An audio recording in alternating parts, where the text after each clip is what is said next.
hurt my back a week ago. So this is temporary, not permanent.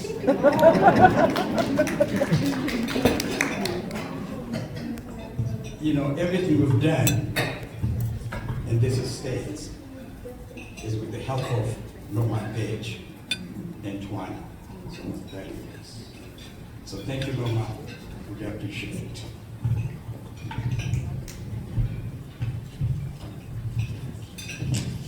Good afternoon.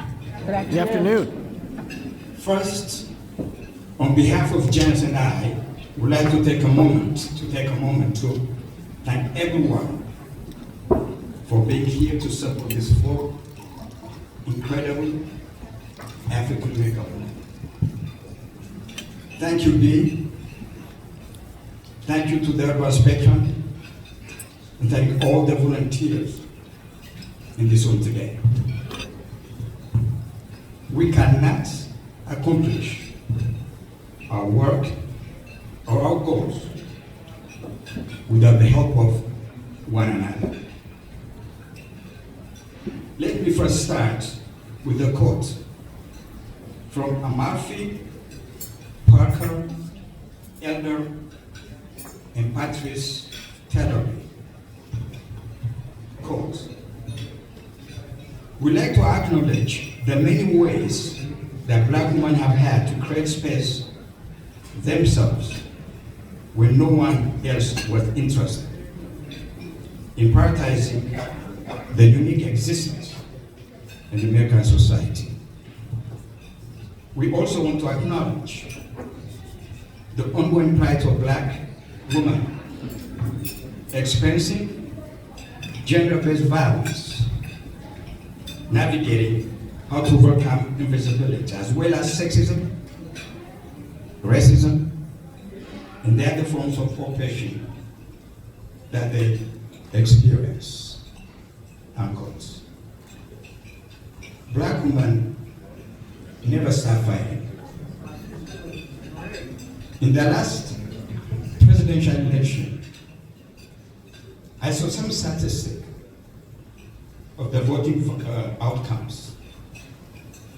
Who voted for who? I saw 50, 60, 70% of different minority groups supporting a Black woman for president. But 92% of Black females supporting and voting for her.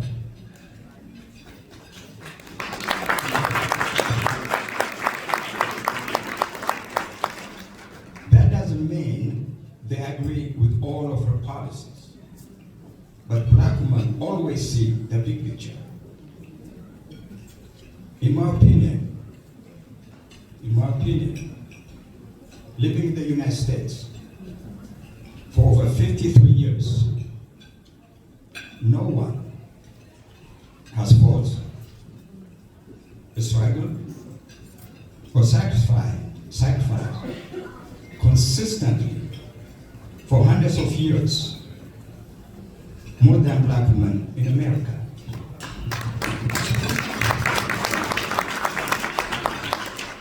We have to tell our story. In fact, we have to spread our story. Otherwise, no one will do it for us because it's not their story. The story of over 250 years of slavery, 100 years of legal apartheid, the last 60 years of the struggle for civil rights movements. Even after the 1964 Civil Rights Act, the 1965 Voting Rights Act, the 1968 Fair Housing Act, the struggle for equality continues, especially in the South. So it's not hard to understand why Blacks in America are at the bottom of every social indicator.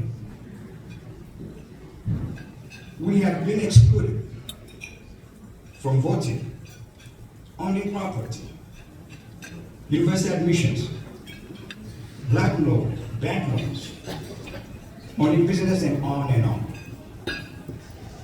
Remember, it was against the law for blacks to read and write in this country. To read and write in this country. These are not the decisions of individuals, but rather the law of the land. Even though blacks have been in this country since before it was a country.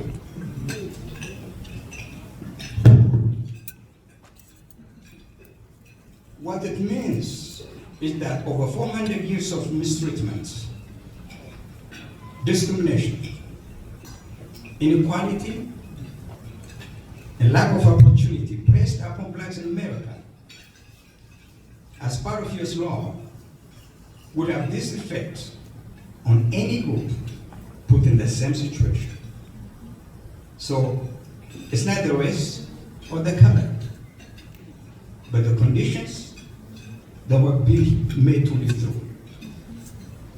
It is important to know where we came from, not as individuals, but as people, especially in today's politics,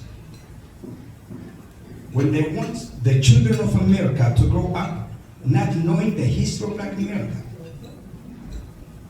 want to get rid of this incredible American story. Why is it important to know where you come from as a people? When you know where you come from, they know who you are. When you know who you are, you're not afraid of anything because you know who you are. In these times, as much as ever, you need the courage to stand up for equality. The question is, do you want to be strong or weak? Do you want to be selfish or selfless? Do you want to be brave or afraid? Let me give you 2 examples of Black women with courage. Elizabeth Freeman, also known as Macbeth, was a nurse and midwife who successfully sued Massachusetts for her freedom in 1781, over 20 years ago. Became the first enslaved African-American woman to win freedom suit in the state. The suit helped lead to the permanent abolition of slavery in the state of Massachusetts. That's courage. The other one is Bessie Coleman, a Black woman in the 1920s, over 100 years ago. Getting her pilot's license in the US was nothing short of impossible. In the face of adversity, she learned to speak French, then left to train in France, where Black people were permitted to become aviators.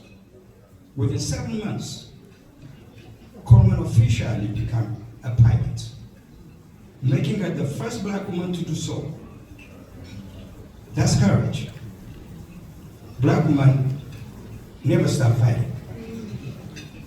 These are the stories of our sisters, daughters, mothers, and grandmothers.